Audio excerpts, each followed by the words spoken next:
इस science fiction कहानी की शुरुआत होती है अंतरिक्ष में एक बहुत ही बड़ी स्पेसशिप को दिखाते हुए। ये एक रेस्क्यू मिशन होता है जिसमें नासा वालों ने कई साल पहले कुछ एस्ट्रोनॉट्स इस प्लैनेट पर भेजे थे और अब वो उन्हें रेस्क्यू करके वापस लाना चाहते हैं। जब कुछ एस्ट्रोनॉट्स उस अनजान प्लैनेट पर जाते हैं तब उन्हें सारे लोग मरे पड़े मिले थे सिवाय एक लेडी के जिसका नाम राइली होता है। राइली तो सही सलामत एक चेंबर में मौजूद थी। वो सारे एस्ट्रोनॉट्स राइली को रेस्क्यू करके वापस पृथ्वी पर लेकर आ जाते हैं। अब कुछ दिनों बाद जैसे ही राइली को होश आता है वो बहुत ही ज्यादा डरी हुई लग रही थी। राइली के सामने तो अब नासा का रिप्रेजेंटेटिव जिसका नाम बर्क था वो आ जाता है। बर्क राइली से पूछता है कि आखिर उस प्लेनेट पर हुआ क्या। राइली इससे पहले कुछ बताती तभी अचानक उसके पेट में बहुत ही तेज दर्द होने लगा। राइली तो काफी ज्यादा चिल्लाने लग जाती है, लेकिन जब उसने अपना पेट खोलकर दिखाया तब उसके अंदर से कुछ अजीब सी चीज बाहर निकलने की कोशिश कर रही थी। ये तो बहुत ही ज्यादा खतरनाक चीज लग रही होती है। थोड़ी देर बाद जब राइली की आंखें खुली तब वो अपने आप को सही सलामत पाती है। उसे लग रहा था कि ये सारी चीजें एक बुरा सपना है।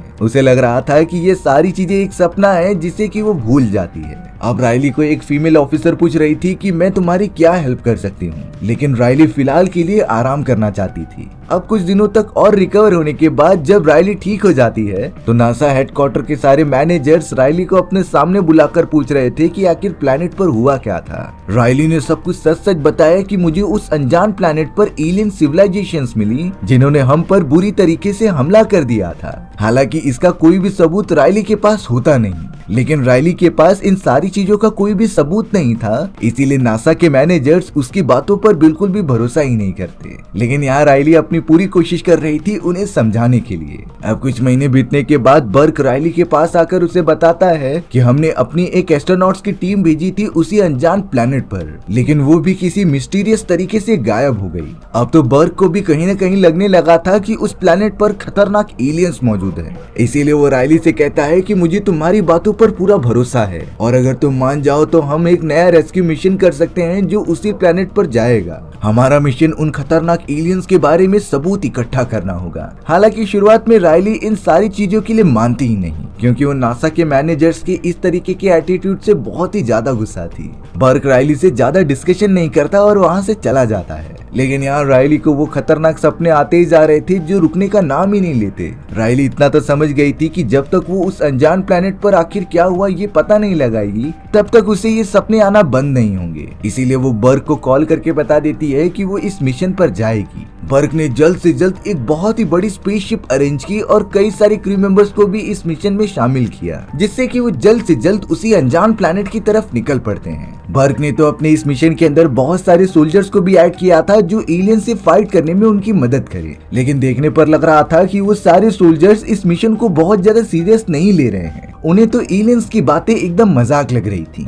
अब राइली बाकी आर्मी ऑफिसर्स के साथ बैठी हुई थी जो टाइम पास करने के लिए अलग अलग गेम खेलते हैं। तभी अचानक राइली ने देखा कि एक सोल्जर जिसका नाम बिशप था उसके हाथ से खून रेड नहीं बल्कि सफेद निकल रहा होता है। राइली तो तुरंत ही समझ गई थी कि बिशप कोई इंसान नहीं बल्कि एक एंड्रॉइड रोबोट है। दरअसल एक ऐसा ही एंड्रॉइड रोबोट राइली के भी पिछले वाले मिशन में था जिसने कि उन्हें धोखा देकर एलियंस का साथ देने चला गया। इसीलिए अब राइली बाकी टीममेट्स को बताती है कि बिशप एक एंड्रॉइड रोबोट है और हम उसके ऊपर भरोसा नहीं कर सकते। लेकिन बिशप कह रहा था कि हम नए जमाने के एंड्रॉइड रोबोट्स हैं, हमारे अंदर बहुत सारी चीजें इम्प्रूव कर दी गई हैं, इसीलिए हम किसी भी इंसान की जान नहीं ले सकते। लेकिन राइली को तो अभी भी बिशप पर भरोसा ही नहीं था। अब यहाँ उनकी स्पेसशिप कई महीनों के ट्रेवल करने के बाद उस अनजान प्लैनेट पर पहुंच गई थी जहाँ पिछले मिशन में राइली अपने साथियों के साथ फंस चुकी थी। राइली ने यहाँ पर उन सारे सोल्जर्स को समझाने की कोशिश की कि एलियंस खतरनाक हो सकते हैं, लेकिन वो सारे आर्मी ऑफिसर्स तो अभी भी एलियंस की बातों को मजाक ही समझ रहे थे।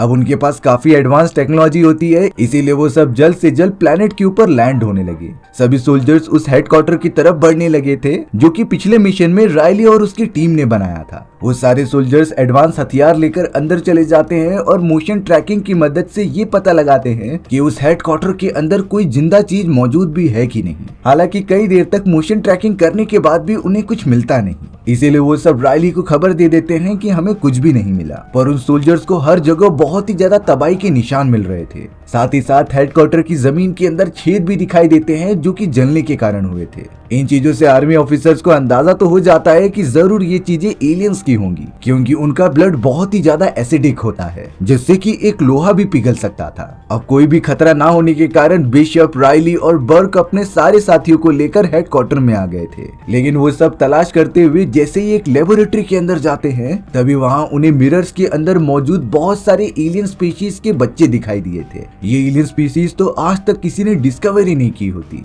अब तो उन आर्मी ऑफिसर्स को पूरी तरीके से राइली की बातों पर भरोसा हो चुका था। बिशप तो वहाँ के सारे डॉक्यूमेंट्स को चेक करने लगता है कि इसके अंदर क्या म्यूटेशन करके इन्हें क्रिएट किया गया होगा। तभी अचानक आर्मी ऑफिसर्स को अपने मोशन ट्रैकिंग डिवाइस पर कोई चीज उनकी तरफ बढ़ती हुई दिखाई देती है। वो सब बंदूक लेकर बाहर की तरफ चले गए थे, जो फायर करने के लिए रेडी हो जाते हैं। तभी अचानक परछाई में कोई भागता हुआ दिखाई दिया, जिसकी वजह से वो फायर भी करने लगे। लेकिन फिर बाद में पता चलता है कि वो तो एक छोटी बच्ची थी जिसका नाम एमिली होता है। सभी के बुलाने पर एमिली काफी ज्यादा डरते हुए अंदर चली जा रही थी। इसीलिए अब राइली अकेले ही जाकर एमिली को कंफर्टेबल फील कराती है, जिससे कि वो उनसे डर कर दूर न भागे। अब सारे मिलिट्री ऑफिसर्स उस हेडक्वार्टर के चारों तरफ एलियंस द्वारा बनाए गए स्ट्रक्चर को चेंज करने लगे थे। बिशप भी लगातार उन एलियंस के बच्चों को मारकर उनके इंटरनल सिस्टम को देख रहा होता है, जो कि बहुत ही ज्यादा चौंक गया था। उसने आज तक ऐसी एडवांस एलियन स्पीशीज देखी नहीं होती। अब यहाँ राइली और बाकी सारे मिलिट्री ऑफिसर्स ने नोटिस किया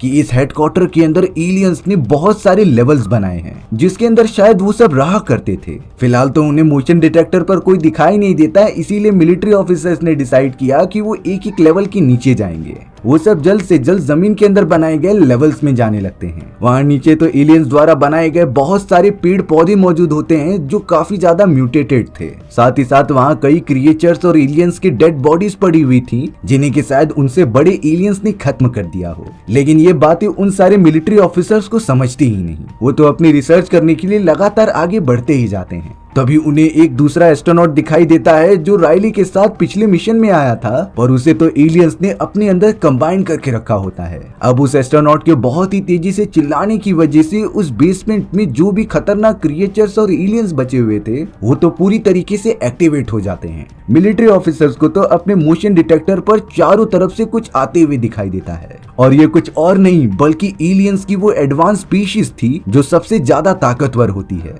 उन म्यूटेटेड एलियंस ने तो एक एक करके मिलिट्री ऑफिसर पर हमला करना स्टार्ट कर दिया था। कई सारे ऑफिसर्स तो अपनी गन की मदद से एलियंस को मारते जा रहे थे, लेकिन एलियंस की बॉडी में से जो खून निकलकर उनकी बॉडी पर गिर रहा था, तब उनकी पूरी बॉडी जल जाती है, क्योंकि एलियंस का खून बहुत ही ज्यादा एसिडिक था। अब वो पूरा बेसमेंट अलग अलग टाइप की गैसेस से भरा पड़ा हुआ था। इसीलिए जब एक सोल्जर फ्लेम थ्रोवर से एलियंस पर फायर करता है, तब वो पूरी जगह ब्लास्ट होने लग जाती है। राइली और बाकी सब जो कि हेडक्वार्टर में मौजूद थे, वो सभी को बोल रहे होते हैं वापस आने के लिए, लेकिन उन एलियंस ने आधे सोल्जर्स को मौत की घाट उतार दिया था। कुछ सोल्जर्स तो अपनी जान बचाकर वापस आ जाते हैं, लेकिन उनकी हालत खराब हो चुकी थी। राइली, बिशप और बर्क अपने सभी साथियों के साथ एक स्पेसशिप की मदद से यहाँ से निकलना चाहते थे, इसीलिए उन्होंने अपनी एक स्पेसशिप को बुला भी लिया। पर अंदर जाते ही उन्हें पता चला कि एक खतरनाक एलियन पहले ही पायलट को मार चुका है, जो उनकी स्पेसशिप को डायरेक्टली आउट ऑफ कंट्रोल करके नीचे गिरा देता है। यानी कि अब राइली और उसके दोस्तों के पास इस प्लेनेट से पृथ्वी पर जाने के लिए कोई साधन ही नहीं होता। वो सब तो सबसे पहले एक सेफ प्लेस पर आकर जल्द से जल्द पृथ्वी पर मौजूद हेडक्वार्टर से कांटेक्ट करते हैं कि उन्हें रेस्क्यू करने के लिए एक दूसरी स्पेसशिप भेजी जाए।